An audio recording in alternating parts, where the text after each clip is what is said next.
بسم اللہ الرحمن الرحیم۔ السلام علیکم ناظرین اکرام، آج عمران خان کے مقدمات کے بارے میں سپریم کورٹ نے ایک فیصلہ دیا۔ میں آپ کو اس فیصلے کے باطن میں لے جاؤں گا۔ میں بحیثیت ایک وکیل اور ججز کے ضمیر اور کرتوتوں کو جاننے والے کی حیثیت سے اس فیصلے کی جزیات بتاؤں گا، اس کی وجوہات بتاؤں گا اور مستقبل پہ اس کے اثرات آپ کے سامنے میں کھول کر۔ سب سے پہلا سوال یہ ہے کہ یہ مقدمہ ہے کیا؟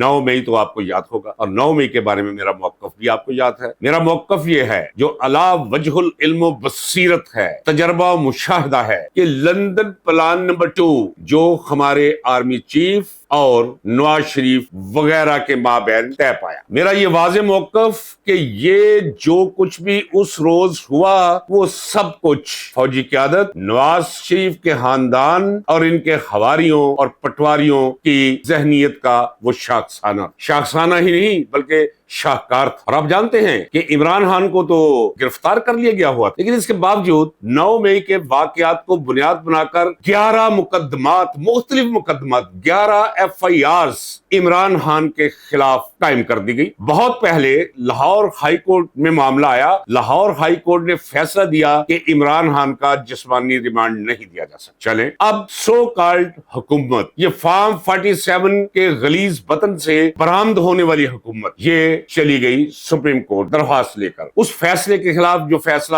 ہائی کورٹ کے 2 رکنی بینچ نے دیا تھا، ڈویژن بینچ، آج اس کا فیصلہ ہوا اور فیصلے میں 3 ججز بیٹھے۔ یہ بڑا اہم معاملہ ہے جس پہ آگے چل کے میں روشنی ڈالوں۔ اس بینچ نے عمران خان کا جسمانی ریمانڈ دینے سے انکار کر دیا اور پراسیکیوشن کو کہا ہے کہ اگر آپ کے پاس کوئی نئے شواہد ہاتھ آئے ہیں تو آپ ٹرائل کورٹ کی طرف رجوع کریں۔ میں نے دیکھا ہے کہ وہ لوگ جو اس عدلیہ کے سیاسی کردار کو نہیں جانتے، وہ لوگ جو ان ججز کی بدباطنی سے آگاہ نہیں ہیں، وہ یوٹیوبرز جنہیں علم ہی نہیں، جن کے احاطہ علم میں یہ ہے ہی نہیں اور نہ آ سکتا ہے کہ عدالتوں میں بیٹھے جو لوگ گاؤن پہنے آپ کو ججز نظر آتے ہیں، کتنی خبیث روحیں ملبوس ہوتی ہیں ان گاؤنز میں، کس طرح کی یہ وارداتیں کرتے ہیں، وہ وارداتیں میں آپ کو بتاؤں آج اسی نشست، اسی ولاگ میں۔ سپریم کورٹ کے یہ 3 جج، ہاشم کاکڑ، واہ سبحان تیری ذات۔ اس سے پہلے کہ میں اس 3 رکنی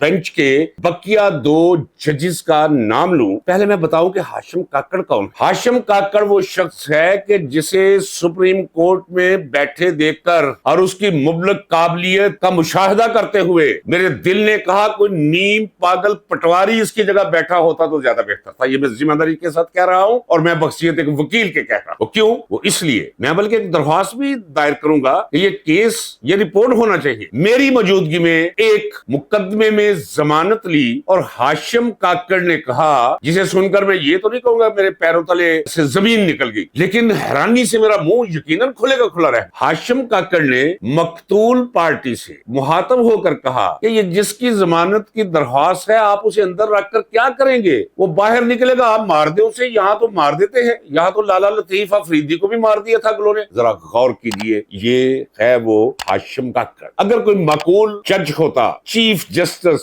ہوتا کوئی سپریم کورٹ کا، تو میں اس کا دروازہ کھٹکھٹا کے اندر خود جاتا، درخواست دیتا کہ جناب یہ اسے بھیجے کہیں پٹوار خانے میں۔ لیکن میں شکایت کروں تو کس سے کروں؟ یحییٰ افریدی سے، جو خود ایک ٹھیکہ لے کر آیا کہ اسے کیا کرنا۔ اور میں اکثر کہتا چلا رہا ہوں کہ قاضی فائز عیسیٰ بالکل ایک بدنصیب آدمی، ایک ایسا شخص ہے کہ جب تک وہ سپریم کورٹ کی اس کرسی پہ بیٹھا رہا، اس منصب پر براجمان رہا، ایسے لگتا تھا کہ اس کرسی میں کوئی جج یا انسان نہیں، کوئی مجسم لعنت بیٹھی۔ یہ اپنی جگہ میں پہلے بھی کہہ چکا ہوں اور اب پھر کہتا ہوں کہ یہ یحییٰ افریدی، یہ اس سے 2 ہاتھ آگے آپ کو جا کر دکھائے گا۔ لطیفہ آپ نے سنا ہوا ہے کہ لوگ مردہ دفن کر کے جاتے تھے اور چور آ کے قبر کشائی کر کے کفن اتار کے لے جایا کرتا تھا، اور لوگ بد دعائیں دیا کرتے تھے۔ اتنا ظالم، اتنا خبیث، اتنا بد اخلاق، اور پتہ چلا وہ مر گیا، لوگوں نے شکر ادا کیا۔ اب اس کی جگہ دوسرا چور پیدا ہو گیا، جیسے یہ آپ کا یحییٰ افریدی ہے۔ تو جو نیا چور آیا قبر کشائی کر کے مردوں کا کفن اتار کر لے جانے والا، وہ کفن بھی لے جاتا تھا اور کچھ اور بھی ساتھ کر جاتا۔ تو لوگوں نے کہنا شروع کر دیا کچھ بھی تھا وہی کفن کفن چور اس سے بہتر تھا. یہ ثابت ہوگا بدترین چیف جسٹس سپریم کورٹ کی تاریخ کا, آنے والی تاریخ کا بھی, یہ یاد رکھیے گا. تو اس سے میں کیا کہوں کہ ہاشم کاکڑ کون ہے بھی, اس سے پوچھو, وہ پاگل خانے لے جا کر اس کا علاج کرواؤ یا اس کا کوئی معائنہ کرواؤ. خیر, یہ تو جملہ مترضہ جو ضروری تھا وہ اس لیے بتایا ہے کہ ایسے ایسے نمونے سپریم کورٹ کے ججز ہیں, انہیں ججز مت سمجھیے. ان 3 رکنی بینچ میں دوسرے جو حضرت صلاح الدین پنور اور تیسرے اشتیاق عالم. اچھا, جس بینچ کی میں نے بات کی ہے وہ ڈویژن بینچ, 2 ججز پر مشتمل بینچ تھا سپریم کورٹ کا, جس میں یہ ضمانت میرے سامنے لیتے ہوئے اس نے کہا کہ ٹھیک ہے وہ باہر آئے گا, کیوں اندر رکھنا, اسے مار دینا اسے. یہ اشتیاق موصوف بھی وہی بیٹھے. اس 3 رکنی بینچ نے انکار کر دیا ہے عمران خان کا جسمانی ریمانڈ دینے سے. اب جیسے میں پہلے کہا آیا, سطح بین قسم کے نوجوان صحافی جذبات میں آگے ہیں کہ یہ رول بدل گیا, سپریم کورٹ نے یہ کر دیا, حکومت کو اب جو ہے لینے کے دینے پڑ گئے, شکر ہے چیف جسٹس یحییٰ آفریدی کے پاس یہ کیس نہیں تھا, نہیں تو اس کا نتیجہ کچھ اور ہوتا. یہ سب غلط. یہ جسمانی ریمانڈ سے مراد یہ ہوتی ہے کہ آپ پوچھ گچھ کر, پوچھ گچھ جیل میں ہونی. انہوں نے کہا چھوڑے, کیا ضرورت ہے, کیونکہ آج جس درخواست کی سماعت کہ ہمیں 11 مقدمات میں عمران خان کا جسمانی ریمانڈ دیا جائے, وہ انکار کر دیا. اس مقدمے کا تعلق عمران خان کی رہائی کے ساتھ قطعی طور پہ کوئی نہیں. لہٰذا اپنی ساکھ بچانے کے لیے, اپنی فیس سیونگ کے لیے یہ انہوں نے ایک حاتم کی قبر پہ لات ماری ہے, اپنی طرف سے بہت بڑا کارنامہ انجام دیا. کچھ بھی نہیں, بے ایمان ہے. جب بھی مسئلہ آئے گا عمران خان کی رہائی کا, چونکہ عمران خان کی رہائی ان کے بس میں نہیں ہے. یہ جتنے بھی ججز ہیں انہیں بتایا گیا ہے کہ آپ کا کوئی کام نہیں ہے عمران خان کے ساتھ, اس سے متعلقہ مقدمات کے ساتھ, پی ٹی آئی سے متعلقہ لوگوں کے مقدمات کے ساتھ. یہ اختیار فوجی قیادت نے اپنے پاس رکھا ہوا ہے, ایک باقاعدہ ایک سیل قائم ہے. نہ کسی ٹرائل کورٹ کے جج کی ضرورت ہے, نہ کسی ہائی کورٹ کے جج کی ضرورت ہے, اور نہ ہی سپریم کورٹ کے کسی جج یا بینچ کی ضرورت ہے پی ٹی آئی اور عمران خان کے مقدمات میں انصاف کر سکے. لہذا اس پہ خوش ہونے کی کوئی ضرورت نہیں, اور نہ ہی سپریم کورٹ کے ان ججز پہ تحسین و آفرین کے کوئی ڈونگرے برسانے کی ضرورت. یہ ڈھونگ ہے, یہ اپنی سیاہ چہرے کی سیاہی کو کسی حد تک کم کرنے کی ایک بے سود کوشش ہے. ادروائز سپریم کورٹ وہی کھڑی ہے جہاں اسے کھڑا کیا گیا ہے, اسی کام پر لگی ہوئی ہے جس کام کے لیے انہیں سپریم کورٹ میں لایا گیا ہے. جن لوگوں نے عمران خان کو پکڑ کر جیل میں رکھا ہوا ہے ان کے لیے کوئی آئین نہیں, ان کے لیے کوئی قانون نہیں, ان کے لیے کوئی ضابطہ نہیں, بلکہ میں تو کہوں گا کہ ان کے لیے اخلاقیات بھی کوئی معنی نہیں رکھتا. بس سپریم کورٹ کے بارے میں ایک جملہ میرا یاد رکھیے گا, اسے کبھی بھی سپریم کورٹ مت سمجھیے گا. یہ سلاٹر ہاؤس ہے جسٹس کی, انصاف کی. یہ انصاف کی قتل گاہ ہے. اگر کسی کا مقدمہ ہو قتل سے متعلق, رابری سے متعلق, ریپ سے متعلق, جائیداد ہتھیار لینے سے متعلق, تو وہاں بھی جس کی جیب میں پیسے ہوں ان سے جو جی چاہے خرید لے, فیصلہ جس قسم کا فیصلہ بھی چاہے. پتا میں دیتا ہوں, لوگوں کو بھی پتا ہے, ان کے دلال ہیں جو وکلا ہیں, یا آدھے پیسے جیب میں رکھتے, آدھے پیسے جا کر انہیں دے دیتے ہیں, جناب ہے پکڑو. یہ آپ کا سپریم کورٹ ہے, یہ ہے آپ کے ججز, اور یہ ہے آپ کی مبلغ وکالت اس ملک کے اندر. اخلاق باختگی کی اخیر ہو چکی. میری ساری لہجے, یہ سارے کا سارا رسک جو میں لیتا کہ شاید کسی ایک شخص کو سمجھ آ جائے, وہ تصویر دیکھ لے جو میرا باطن انہیں دکھانا چاہتا ہے, تو میں سمجھوں گا کہ میں سر. کوئی امید نہ رکھیے سپریم کورٹ کے کسی جج سے, کسی بینچ سے کہ آپ کو یہاں سے انصاف ملے گا. مجھے علم ہے, وہ لوگ جنہوں نے اسکول کا منہ نہیں دیکھا انہیں بھی علم ہے کہ کوئی مقدمہ نہیں عمران خان پہ. ناظرین کرام, یہ میں کوئی عمران خان کی محبت میں نہیں کہہ رہا ہوں, میں اندھی محبتیں کرنے والا شخص نہیں ہوں, نہ میری عمر اور وہ مقام اور اوقات ہے کہ میں اندھی محبتیں کرتا. میں بخشیت ایک وکیل کے آپ کو کہتا ہوں, اپنے رب کریم کو حاضر اور ناظر جان کے کہ اشہد ان لا الہ الا اللہ وحدہ لا شریک لہ واشہد ان محمد عبدہ ورسولہ. ایک بھی مقدمہ اس میں نہیں ہے جسے کہا جا سکے واقعی یہ کوئی جرم کیا نہیں تو سوچا تو ضرور ہوگا, چلو پھر بھی ٹھیک ہے. آنت تو کی ہوگی, وہ بھی ٹھیک. نہ آنت کی, نہ سوچا, نہ